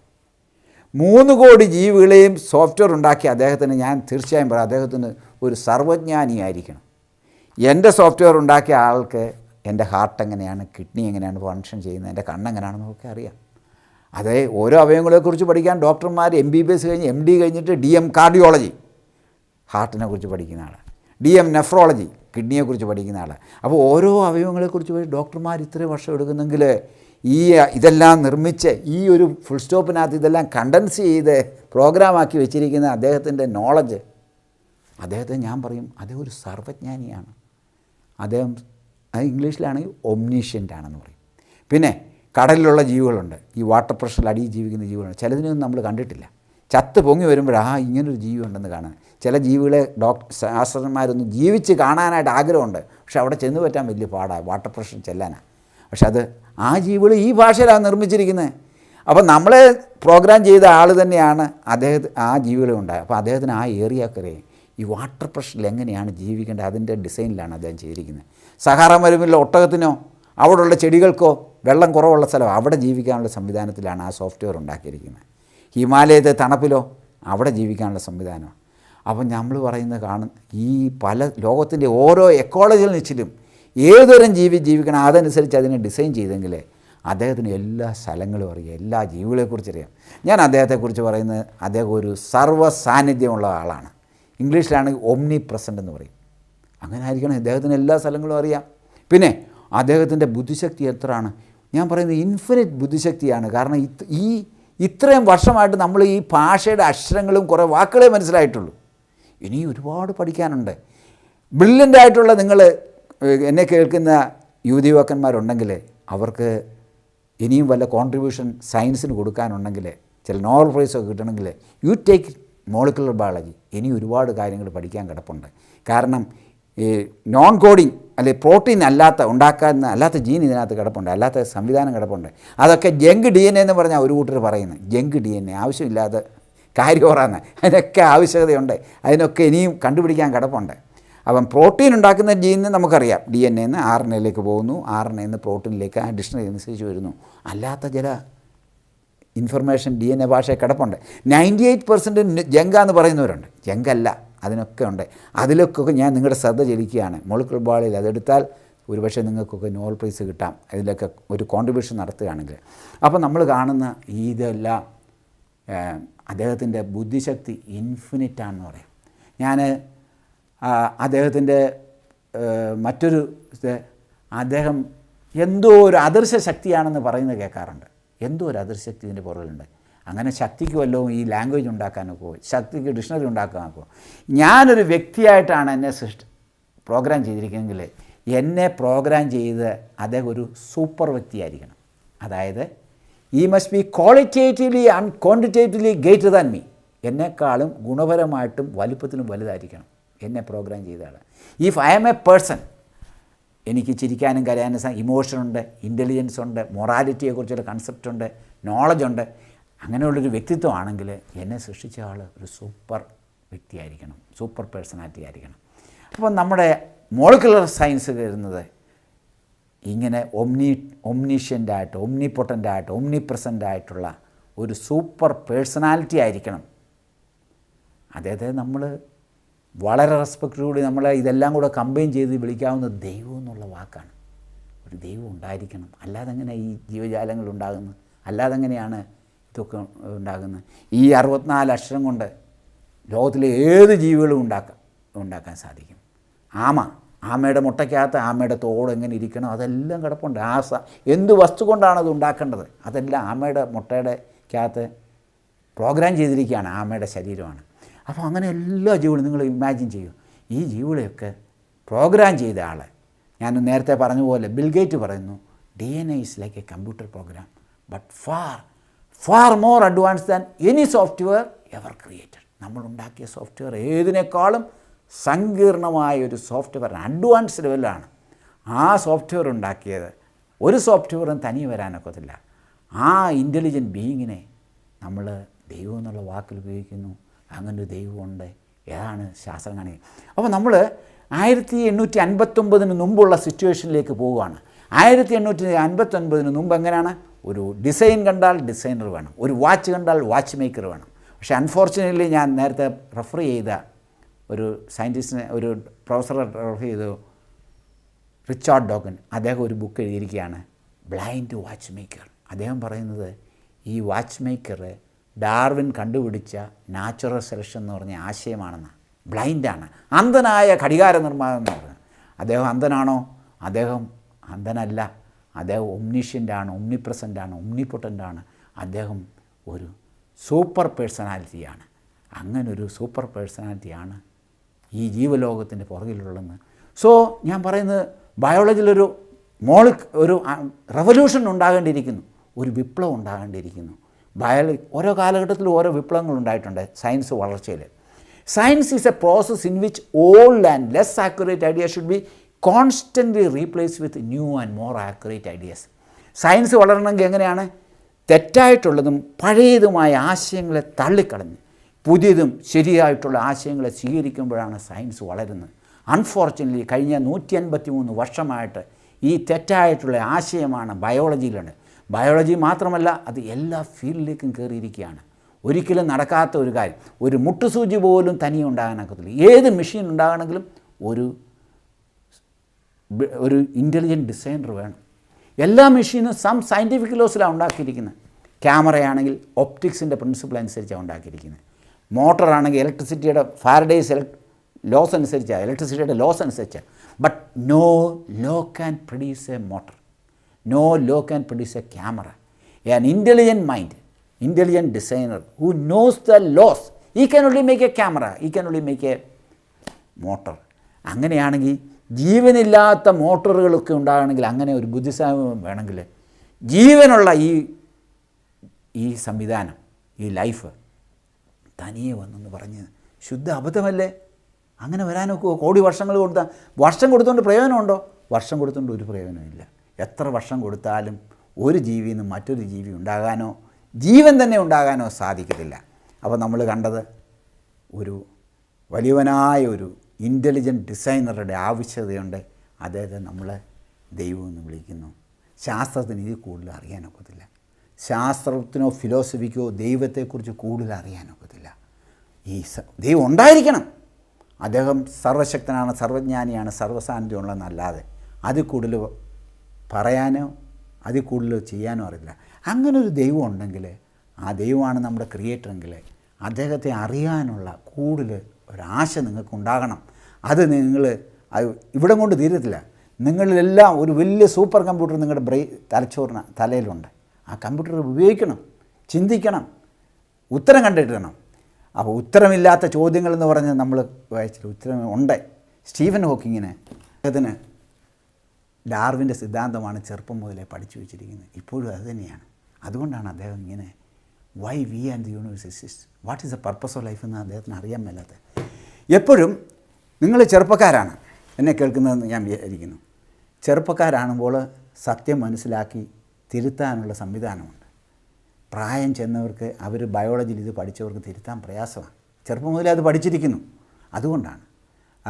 അതുകൊണ്ട് യുവാക്കന്മാരായ നിങ്ങൾ നിങ്ങളുടെ ബ്രെയിൻ ഉപയോഗിക്കുകയും ഞാൻ ഈ പറഞ്ഞ കാര്യത്തെക്കുറിച്ച് ചിന്തിക്കുകയും ചെയ്ത് ആ സൃഷ്ടാവായ ദൈവം ഉണ്ട് എന്നുള്ള കാര്യം നിങ്ങൾ മനസ്സിലാക്കുകയും അദ്ദേഹത്തെ അറിയാനായിട്ട് ഇനിയും നിങ്ങൾ പരിശ്രമിക്കണം. നിങ്ങൾക്ക് ആശയുണ്ടാകണം, നിങ്ങൾ സീക്ക് ചെയ്യണം. സീക്ക് ചെയ്താൽ നിങ്ങൾക്ക് കൂടുതൽ കാര്യങ്ങൾ മനസ്സിലാക്കാം. അത് ഇങ്ങനെ ഒരു ക്ലാസ് നിങ്ങൾ ശ്രദ്ധയോടുകൂടി കേൾക്കാനായിട്ട് മനസ്സ് വെച്ചതിന് ഞാൻ നിങ്ങൾക്ക് നന്ദി പറഞ്ഞുകൊണ്ട് ഞാൻ എൻ്റെ വാക്കുകൾ അവസാനിപ്പിക്കുന്നു. നന്ദി.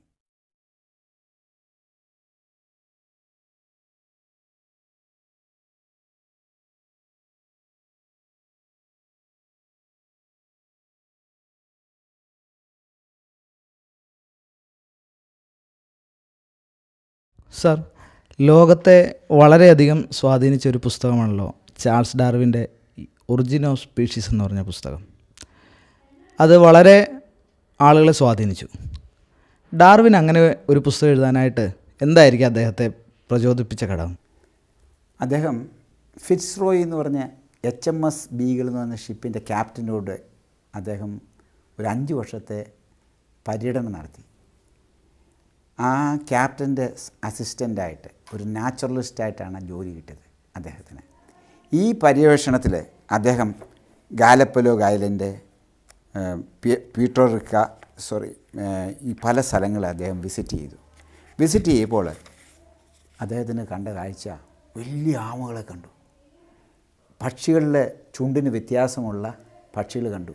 മെയിൻലാൻഡിൽ അദ്ദേഹം കണ്ടിരിക്കുന്ന ആമകളെക്കാൾ വലിയ ആമകൾ, മെയിൻലാൻഡിൽ കണ്ടിരിക്കുന്ന പക്ഷികളെക്കാൾ ചുണ്ടിന് വ്യത്യാസമുള്ള പലതരം ജീവികൾ, പക്ഷികളൊക്കെ കണ്ടപ്പോൾ അദ്ദേഹത്തിന് വിചാരിച്ചു, ജീവികൾ സ്റ്റാറ്റിക് അല്ല, അതുപോലെ ഒരേപോലെയല്ല, മാറ്റങ്ങളുണ്ടാകാം. അദ്ദേഹം പ്രത്യേകിച്ച് അദ്ദേഹത്തിൻ്റെ ചെറുപ്പകാലത്ത് ഈ മനുഷ്യൻ സെലക്ട് ചെയ്യുന്നത് കണ്ടിട്ടുണ്ട്. അതിന് വേണമെങ്കിൽ ആർട്ടിഫിഷ്യൽ സെലക്ഷൻ എന്ന് പറയാം. അതായത് നമുക്ക് വേണ്ട പ്രാവ്, പ്രത്യേക തരം പ്രാവിനെ സെലക്ട് ചെയ്യുന്നു, പശു, പ്രത്യേകം പാല് കൂടുതലുള്ള പശു, ഇങ്ങനെ ജീവികളെ മനുഷ്യൻ സെലക്ട് ചെയ്യുന്നത് കണ്ടിട്ടുണ്ട്, ആർട്ടിഫിഷ്യൽ സെലക്ഷൻ. അപ്പോൾ ഇദ്ദേഹം നോക്കിയപ്പോൾ ഇവിടെ ജീവികൾ, ഈ ഐലൻഡിലൊക്കെ ജീവികൾക്ക് മാറ്റം ഉണ്ടായി. അത് പ്രകൃതിയാണ് തിരഞ്ഞെടുത്തിരിക്കുന്നത്, പ്രകൃതി, നാച്ചുറൽ സെലക്ഷൻ എന്നുള്ള ആശയം അദ്ദേഹത്തെ കൊണ്ടു. വളരെ നാളുകൾക്ക് ശേഷമാണ് അദ്ദേഹം ഇങ്ങനെ ഒരു പരിണാമപരമായ ചിന്താപദ്ധതിയിലേക്ക് എത്തിയത്. അത് അദ്ദേഹം തൻ്റെ ബുക്കിനകത്ത്, ഈ ഒറിജിൻ ഓഫ് സ്പീഷീസ് എന്ന ബുക്കിനകത്ത് ഈ വേരിയേഷൻസൊക്കെ കണ്ട് അദ്ദേഹം ഈ ആശയങ്ങളുണ്ടായി, നാച്ചുറൽ സെലക്ഷൻ എന്നുള്ളത്. അപ്പോൾ ഒരു കപ്പൽ യാത്രയാണ് അദ്ദേഹത്തെ ശരിക്കും ഇത് എഴുതാനായിട്ട് പ്രേരിപ്പിച്ചത്. 1827 ഡിസംബർ 27 ഡെവൻ ബോട്ട് എന്ന് പറഞ്ഞ ആ തുറമുഖത്തു നിന്ന് ഈ കപ്പൽ പോകുമ്പോൾ ലോകത്തിൽ ആരും തന്നെ ചിന്തിച്ചിട്ടില്ല ഈ യാത്ര ഒരു ഭയങ്കരം ഫാർ റീച്ചിങ് എഫക്റ്റ് ഉണ്ടാകും, വരാൻ പോകുന്ന വലിയ കാര്യമാണെന്ന് ആരും ചിന്തിച്ച് കാണത്തില്ല. കാരണം ഈ യാത്രയിൽ അദ്ദേഹം കണ്ട ചില നിരീക്ഷണങ്ങളാണ് ഈ നാച്ചുറൽ സെലക്ഷൻ എന്നുള്ള ആശയവും ഈ ബുക്ക് എഴുതാൻ അദ്ദേഹത്തെ പ്രേരിപ്പിച്ചത്. സർ, ഈ ഒറിജിൻ ഓഫ് സ്പീഷീസ് എന്ന് പറയുന്ന ഈ പുസ്തകത്തിൽ സാർ പറഞ്ഞു ഇങ്ങനെ ഡാർവിൻ്റെ കാലഘട്ടത്തിൽ സെല്ലിനെക്കുറിച്ച് പഠിക്കുവാനായിട്ടുള്ള സാധ്യതകളന്നില്ല, അതിനുള്ള മൈക്രോസ്കോപ്പുകളന്നില്ല എന്ന് സാർ പറഞ്ഞു. അപ്പോൾ അതിൻ്റെ ആ നിലയിൽ നമ്മൾ ചിന്തിക്കുമ്പോൾ ഈ പുസ്തകത്തിൽ അദ്ദേഹത്തിൻ്റെ ശാസ്ത്രത്തിലുള്ള അദ്ദേഹത്തിൻ്റെ അറിവിൻ്റെ പരിമിതി ഏത് ഭാഗങ്ങളിലൊക്കെ നമുക്ക് ചൂണ്ടിക്കാണിക്കുവാനായിട്ട് സാധിക്കും? ഞാനിപ്പോൾ എടുത്തിരിക്കുന്ന ഒറിജിൻ ഓഫ് സ്പീഷീസിലെ പേജ് 173 മോഡ് ഓഫ് ട്രാൻസിഷൻ എന്ന് പറഞ്ഞൊരു ഭാഗം പറഞ്ഞിട്ടുണ്ട്. അതിൻ്റെ മലയാളത്തിൽ ഞാൻ ചുരുക്കി പറഞ്ഞാൽ, ഒരു സങ്കീർണമായ അവയവം, കോംപ്ലക്സ് ഓർഗൻ അവയവം ഉണ്ടായത് കുറേശ്ശെ സ്ലൈറ്റ് മോഡിഫിക്കേഷൻ വഴി ഉണ്ടായി എങ്കിൽ എൻ്റെ തിയറി തകർന്നു പോകും. ഉണ്ടാകാൻ ഒക്കത്തില്ല എങ്കിൽ, പറഞ്ഞു മനസ്സിലായോ? കുറേശ്ശെ അത് 10% കണ്ണ്, കുറേ നാൾ കഴിയുമ്പോൾ 20% കണ്ണ്, 30% കണ്ണ്, അങ്ങനെ വന്ന് 100% കണ്ണുണ്ടാകണം. ഹാർട്ട് 10% ഹാർട്ട്, 15% ഹാർട്ട്, അങ്ങനെ വന്ന് ഹാർട്ട് ഡെവലപ്പ് ചെയ്യണം. ഇങ്ങനെ ഉണ്ടാകാൻ ഒക്കത്തില്ല എങ്കിൽ എൻ്റെ തിയറി തകർന്നു പോകും. എനിക്ക് അങ്ങനത്തെ ഒന്നിനും കാണാനൊക്കത്തില്ല. നമ്മുടെ ശരീരത്തിൽ ഏത് ഓർഗനാണ് കുറേശ്ശെ വരാനൊക്കുന്നത്? ബ്രെയിൻ 10% ബ്രെയിനോ 20% ബ്രെയിനോ അങ്ങനെ ഉണ്ടാകും. കുറേശ്ശെ ബ്രെയിൻ ഉണ്ടാകാനൊക്കത്തില്ല. ബ്രെയിൻ ഞാൻ നേരത്തെ പറഞ്ഞ പോലെ ഒരു ഫുൾ സ്റ്റോപ്പിൻ്റെ വലിപ്പമുള്ള ആ സൈഗോട്ടിനകത്ത് കംപ്ലീറ്റ് കാര്യങ്ങളും പ്രോഗ്രാം ചെയ്ത് വെച്ചിരിക്കുക ഒരു ലാംഗ്വേജിൽ, 4 ലെറ്റർ ലാംഗ്വേജിൽ. കമ്പ്യൂട്ടറിൽ ബൈനറി ഉപയോഗിക്കുന്നതിൽ ഇവിടെ കോട്ടണറി ലാംഗ്വേജാണ്. ആ ലാംഗ്വേജ് പ്രോഗ്രാം ചെയ്ത് വെച്ചിരിക്കുക. അത് കുറേശ്ശെ ആയിട്ട് വരാനൊക്കത്തില്ല. അദ്ദേഹത്തിന് ബയോളജിയിലുള്ള അറിവ് അത്രയേ ഉള്ളൂ. അദ്ദേഹം തിയോളജിയും ഒക്കെയാണ് പഠിച്ചിരുന്നത്. മെഡിസിൻ പഠിച്ചെങ്കിലും പിന്നെ അങ്ങ് ഇറങ്ങിപ്പോന്നു. അപ്പോൾ അദ്ദേഹത്തിന് അങ്ങനെ ഒരു ബയോളജിയെക്കുറിച്ചുള്ള അറിവ് അദ്ദേഹത്തിന് വളരെ കുറവായിരുന്നു. അതുകൊണ്ടാണ് അത് സംഭവിച്ചിരിക്കുന്നത്. പിന്നെ കെമിസ്ട്രി ആണെങ്കിലും അദ്ദേഹത്തിന് വേണ്ടവണ്ണം അറിയത്തില്ല. എല്ലാവരും പറയുന്നു ഫോസിൽസ് ജീവലോകത്തെ പരിണാമത്തെ തെളിയിക്കുന്നു എന്നുള്ളത്. ആക്ച്വലി ഫോസിൽസ് ഒരിക്കലും പരിണാമത്തെ തെളിയിക്കുന്നില്ല. ഡാർവിൻ അത് വലിയ ഡിഫിക്കൽറ്റി ആയിരുന്നു. അദ്ദേഹം പറഞ്ഞു പാലിയൻറ്റോളജി ഡെവലപ്പ് ചെയ്യുമ്പോൾ ട്രാൻസിഷണൽ ഫോസിൽസ് കാണും എന്നുള്ള. അല്ലെങ്കിൽ ഇൻ്റർമീഡിയറ്റ് ഫോസിൽസ് കാണും. പാലിയൻറ്റോളജി ഡെവലപ്പ് ചെയ്തു, നമുക്ക് ഇഷ്ടം പോലെ ഫോസിൽസ് അവൈലബിൾ ആണ്. ട്രാൻസിഷണൽ ഫോസിൽസ് ഒന്നും തന്നെ ഇല്ല. അതുകൊണ്ട് പഞ്ച്വേറ്റഡ് ഇക്വിലിബ്രിയ എന്നുള്ള ആശയമാണ് ശാസ്ത്രന്മാർ കാരണം ഗ്രാജുവലായിട്ട് വരണമെങ്കിൽ ഫോസിൽസ് കാണണം. ഫോസിൽസ് ഇല്ലാത്തതുകൊണ്ട് എന്ത് ചെയ്തു? ആദ്യം ഒരു തമാശ പോലെയായിരുന്നു പഞ്ച്വേറ്റഡ് ഇക്വിലിബ്രിയ ആശയം കൊണ്ടുവന്നെങ്കിലും സ്റ്റീഫൻ ജെ ഗോൾഡിനെ പോലുള്ളവരൊക്കെ പഞ്ച്വേറ്റഡ് ഇക്വിലിബ്രിയാണ് എടുക്കുന്നത്. അതായത് സഡൻ മ്യൂട്ടേഷൻ വന്ന് ജീവിക്ക് വലിയ മാറ്റം ഉണ്ടായി. കുറേ നാളിങ്ങനെ ഒരുപോലെ പോയി, പിന്നെ പെട്ടെന്ന് മാറ്റം വന്നു. കാരണം ഫോസിൽസ് കാണുന്നില്ല, അതുകൊണ്ടാണ്. ഇന്നുള്ള എല്ലാ ജീവികളുടെയും ഫോസിൽസ് നമുക്ക് കിട്ടും. ഇന്നില്ലാത്ത ഡൈനോസർ അതുപോലുള്ള ജീവികളുടെയും ഫോസിൽസ് നമുക്കുണ്ട്. പക്ഷേ ട്രാൻസിഷണൽ ഫോസിൽസ് അല്ലെങ്കിൽ ഇൻ്റർമീഡിയറ്റ് ഫോസിൽസ് ഒന്നും തന്നെ നമുക്ക് ഇന്നുവരെ കിട്ടിയിട്ടില്ല. സാറിൻ്റെ അഭിപ്രായത്തിൽ അപ്പോൾ പരിണാമം ഒട്ടും നടക്കില്ല എന്നാണോ പറയുന്നത്? ഞാൻ പരിണാമം എന്നുള്ള വാക്ക് ഉപയോഗിക്കുന്നതുകൊണ്ട് ആളുകൾ മിസ്അണ്ടർസ്റ്റാൻഡ് ആകുമെന്നറിയില്ല. മൈക്രോ എവല്യൂഷൻ നടക്കും. മൈക്രോ എവല്യൂഷൻ എന്ന് പറഞ്ഞാൽ ഞാൻ എൻ്റെ ഭാഷയിൽ പറഞ്ഞ വേരിയേഷൻസ്. ജീവികളിൽ വേരിയേഷനുള്ള സ്കോപ്പുണ്ട്. ഇപ്പം ഡോഗ് ആണെങ്കിൽ 250 തരം ഡിഫറെൻറ്റ് ഡോഗ്സ് കാണും. പോമറൈൻ മുതൽ കൊച്ചു പട്ടികൾ മുതൽ വലിയ പട്ടികൾ, സെൻറ്റ് ആൽബർട്ട്സ് അങ്ങനെയുള്ള പോകും. പക്ഷേ ഒരു ഡോഗ് കൈൻഡിൽ നിന്ന് ഒരു കാറ്റ് കൈൻഡിലേക്ക് മാറത്തില്ല. ഡോഗ് കൈൻഡിൻ്റെ ഇൻഫർമേഷനാണ് അത് കിടക്കുന്നത്. ആ ഇൻഫർമേഷനെ നമ്മൾ സെലക്ട് ചെയ്ത് ചില കാര്യങ്ങൾ വേണമെന്ന് വെച്ചു, ചിലത് വേണ്ടാന്ന് വെച്ചു, അങ്ങനെ ഡോഗിനെ നമുക്ക് വേരിയേഷൻ നടത്താം. പക്ഷേ അതിന് വേണമെങ്കിൽ ചിലർ മൈക്രോ എവല്യൂഷൻ പറയും. അങ്ങനെ മൈക്രോ എവല്യൂഷൻ എന്ന് പറഞ്ഞാൽ ഒരു കുഴപ്പം എന്താണെന്ന് വെച്ചാൽ, മൈക്രോ എവല്യൂഷൻ ഒരു കൂട്ടർ പറയുന്നു അങ്ങനെയുള്ള മൈക്രോ എവല്യൂഷൻസൊക്കെ ചേർന്നാണ് മാക്രോ എവല്യൂഷൻ നടന്നതെന്നാണ്. അപ്പോൾ നമ്മൾ ഈ കാണുന്ന ഈ പട്ടി ഇനങ്ങളിലൊക്കെ ഇങ്ങനെ ബ്രീഡുകളൊക്കെ വ്യത്യാസം വരുത്തുന്നുണ്ടല്ലോ, അപ്പോൾ അത് പരിണാമത്തിൻ്റെ തെളിവായിട്ടത് പറയാൻ പറ്റില്ല. ആ ഡോഗിൽ ഈ ചേഞ്ച് വരാനുള്ള സംവിധാനമുണ്ട്. ആ ഇൻഫർമേഷന് ചിലത് നമുക്ക് വേണം, അത് മീറ്റിംഗ് ഒക്കെ ചെയ്ത് നമുക്ക് ഇത് ചെയ്യാം. അല്ലാതെ ഒരു ഡോഗിൽ നിന്ന് ഒരു കാറ്റിലേക്ക് പോകും, കാറ്റിൽ നിന്ന് വേറൊരു തരം ജീവി, വിവിധ തരങ്ങളെ നമുക്ക് ഉൽപ്പാദിപ്പിക്കാം. മാൻകൈൻഡിൽ തന്നെ ചൈനക്കാരുണ്ട്, ഇന്ത്യക്കാരുണ്ട്, പിന്നെ ആഫ്രിക്കക്കാരുണ്ട്, വേരിയേഷൻസ് ഉണ്ട്. പക്ഷേ എല്ലാവരും മാൻകൈൻഡിൽ പെട്ടതാണ്. അങ്ങനെ ഒരു കൈൻഡിൽ വേരിയേഷൻ ഉണ്ട്. അത് ക്രിയേറ്ററുടെ ഒരു പ്രത്യേക കഴിവാണ് ഇങ്ങനെ വേരിയേഷനുള്ള. അത് മനോഹരമല്ലേ? കറുത്ത വർഗത്തിൽപ്പെട്ടവർ, വെളുത്ത വർഗത്തിൽ, ഈ ഏഷ്യൻ ആഫ്രിക്കൻ കൺട്രീസിൽ കറുത്ത വർഗ്ഗക്കാരാണ് അഡ്വാൻറ്റേജസ്. കാരണം സൂര്യപ്രകാശം വരുമ്പോൾ നമുക്ക് സ്കിൻ ക്യാൻസർ വരത്തില്ല. സായിപ്പിന് ഇവിടെ വന്നു കഴിഞ്ഞാൽ പ്രശ്നമാണ്. സ്കിൻ ക്യാൻസർ അവർക്കൊരു പ്രോബ്ലമാണ്. കാരണം മ്യൂട്ടേഷനൊക്കെ ഉണ്ടായിട്ട് സ്കിന്നിൽ പ്രശ്നമുണ്ടായി. എന്നാൽ ഈ നമുക്ക് കറുത്ത എന്ന് പറയുമ്പോൾ മെലാനിൻ എന്ന് പറഞ്ഞൊരു പ്രോട്ടീനാണ്. മെലാനിൻ ഒരു അംബ്രല പോലെ ആക്ട് ചെയ്യുന്ന നമ്മുടെ സ്കിന്നിൽ. അപ്പോൾ നമ്മുടെ ഈ ജനീയ ഇൻഫർമേഷനെ അത് അഫക്റ്റ് ചെയ്യുന്നില്ല. സൺറൈസ് ഉണ്ടാൽ ഈ മെലാനിനുള്ളതുകൊണ്ട് നമുക്ക് സ്കിൻ ക്യാൻസറോ അതുപോലെ വരത്തില്ല. അപ്പോൾ ക്രിയേറ്റഡ് ഒരു അത്ഭുതകരമായൊരു കാര്യമാണ്. അപ്പോൾ പരിണാമമല്ല, വേരിയേഷൻസ് ആണ് നടക്കുന്നത്. ഉണ്ട്, അതിനുള്ള പോസിബിലിറ്റി ഉണ്ട്. സാർ, അതുപോലെ മ്യൂട്ടേഷൻ വഴിയാണ് മാറ്റം ഉണ്ടായെന്ന് പറയുന്നത് ശരിയാണോ? മ്യൂട്ടേഷനാണ് ഇതുപോലെ ജീവികൾ ഓരോ വ്യത്യസ്ത തരമായിട്ട് മാറാനായിട്ട് മ്യൂട്ടേഷൻ ഒരുപാട് സഹായിച്ചു എന്ന് പരിണാമവാദികൾ പറയാറുണ്ട്. അത് ശരിയാണ്? അത് ശരിയല്ല. മ്യൂട്ടേഷൻ, നമ്മളാരും മ്യൂട്ടേഷൻ ആകാനായിട്ട് ആഗ്രഹിക്കുന്നില്ല. മ്യൂട്ടേഷൻ എന്ന് പറഞ്ഞാൽ സ്പെല്ലിംഗ് മിസ്റ്റേക്ക്. കാരണം ഈ അഡനൈൻ എന്ന് പറഞ്ഞ അക്ഷരം ന്യൂക്ലിയോടൈഡ് ചേഞ്ച് ചെയ്ത് സൈറ്റോസിൻ വരുന്നു. സൈറ്റോസിൻ വരുമ്പോൾ ആ കോഡോണിൽ തെറ്റ് വരാം. തെറ്റ് വന്നാൽ അടുത്ത അമിനോ ആസിഡ് തെറ്റ് വരും. അമിനോ ആസിഡ് ഉൽപ്പാദിപ്പിക്കുന്ന തെറ്റ് വന്നു കഴിഞ്ഞാൽ പ്രോട്ടീൻ തെറ്റ് വരും. പ്രോട്ടീൻ ഫങ്ഷൻ ചെയ്യാതിരിക്കും. ഇപ്പം ഹീമോഗ്ലോബിൻ്റെ ഞാൻ പറഞ്ഞല്ലോ, 7ാമത്തെ ഭാഗത്ത് ഗ്ലൂട്ടാമിക് ആസിഡാണ് വരേണ്ടത്. ആ ഗ്ലൂട്ടാമിക് ആസിഡിൻ്റെ കോഡോണ് ഒരു പെർട്ടിക്കുലർ കോഡാണ്. അതിന് പകരം ഒരു അമിനോ ആസിഡ് മാറിക്കഴിഞ്ഞാൽ ഒന്നുകിൽ വലൈനാകാം, ലൈസിനാകാം. ഇത് രണ്ടും അബ്നോർമൽ ജീനാണ്, അബ്നോർമലാണ് ആ ബ്ലഡ്. അപ്പോൾ അങ്ങനെയാണ് ഈ ജനിതക രോഗങ്ങളൊക്കെ ഉണ്ടാവാനായിട്ടുള്ള 2500 ജനറ്റിക് ഡിസീസുകളും ഹ്യൂമാനിറ്റിയിലുണ്ട്. അതിങ്ങനെ കുറേശ്ശെ കൂടുക, ഓരോ വർഷം കൂടും മ്യൂട്ടേഷൻ്റെ പ്രശ്നമുണ്ടായി. പിന്നെ ഒരിക്കൽ മ്യൂട്ടേഷൻ കൊണ്ടായി, പിന്നെ അത് ആ തലമുറയിൽ നിൽക്കുന്നു. അപ്പോൾ നമ്മളാരും മ്യൂട്ടേഷനോ റേഡിയേഷനോ ചെയ്യാനായിട്ട് ആവശ്യമുണ്ടെങ്കിൽ മാത്രമേ എക്സ്റേ എടുക്കാത്തുള്ളൂ. ഈ എക്സ്റേ പല മ്യൂട്ടേഷൻ്റെ കോസ് പലതുണ്ട്. എന്നാൽ നമുക്കറിയാം മ്യൂട്ടേഷൻ വരാതിരിക്കാനുള്ള സംവിധാനം ഇതിനകത്തുണ്ട്. അത് വന്നാൽ കറക്റ്റ് ചെയ്യാനുള്ള സംവിധാനമുണ്ട്. അത് നമ്മുടെ ശരീരത്തിൽ തന്നെ ഉണ്ട്. അതുകൊണ്ടാണ് നമുക്കൊന്നും വലിയ കുഴപ്പമില്ലാതെ തലമുറകളായിട്ട് നമ്മൾ നിൽക്കുന്നത്. മനസ്സിലായി? അപ്പോൾ ഒരു മ്യൂട്ടേഷന് ഒരു നോവലിൽ സ്പെല്ലിംഗ് മിസ്റ്റേക്ക് ഉണ്ടാക്കിയിട്ട് മറ്റൊരു കഥയുള്ള നോവൽ ഉണ്ടാക്കാനൊക്കത്തില്ല. ആ നോവലിൽ സ്പെല്ലിംഗ് മിസ്റ്റേക്ക് ഉണ്ടാക്കി ചില അർത്ഥങ്ങളുണ്ട്. ബട്ടെന്നുള്ളത് ബാറ്റെന്ന് മാറി അർത്ഥം മാറി.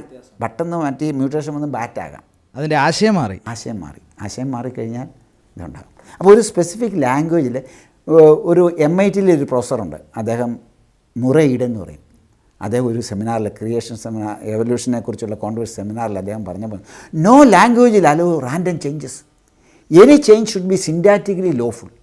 ഒരു ഭാഷയും അവിടെ ഇവിടെ അക്ഷരങ്ങൾ മാറ്റാനായിട്ട് അനുവദിക്കത്തില്ല. ചേഞ്ച് ഭാഷയുടെ നിയമം അനുസരിച്ച് വേണം ചേഞ്ച് ചെയ്യാൻ. ഭാഷയുടെ നിയമം. അപ്പോൾ ഒരു ലാംഗ്വേജാണ് നോക്കണം. DNA ഒരു ലാംഗ്വേജാണ്. അതിലൊരു അക്ഷരം മാറി കഴിഞ്ഞ് പിന്നെ നമ്മൾ പറഞ്ഞു കേട്ടല്ലോ, തിരിച്ചു വായിച്ചാൽ വേറൊന്നാണ്, മറ്റേ വായിച്ച അപ്പോൾ ഇതെല്ലാം തെറ്റും. വളരെ അത്ഭുതകരമായിട്ട് ഡിസൈൻ ചെയ്തിരിക്കുക. ഒരു 12 മീനിങ് വരെ കിട്ടത്തക്ക വണ്ണത്തിലുള്ള ജീൻ ചെയ്ത് കഴിയുമ്പോൾ അതിലൊരക്ഷരം മാറ്റിക്കഴിഞ്ഞാൽ തിരിച്ചു വായിക്കുമ്പോഴായിരിക്കും അത് കുഴപ്പമുള്ളത്. അങ്ങനെ ഇതാണ്. എന്നാൽ ഈ റിഡൻഡൻസി ഉള്ളതുകൊണ്ട് ഞാൻ പറഞ്ഞല്ലോ, ചിലതൊന്നും അപ്പിയർ ചെയ്യത്തില്ല. പിന്നുള്ളത് നമുക്ക് ചില റിസസീവ് ജീൻ ഉണ്ടെങ്കിലും നമ്മുടെ വൈഫിന് റിസസീവ് ആ പർട്ടിക്കുലർ ജീൻ ഇല്ലെങ്കിൽ തലമുറകൾക്ക് വരത്തില്ല.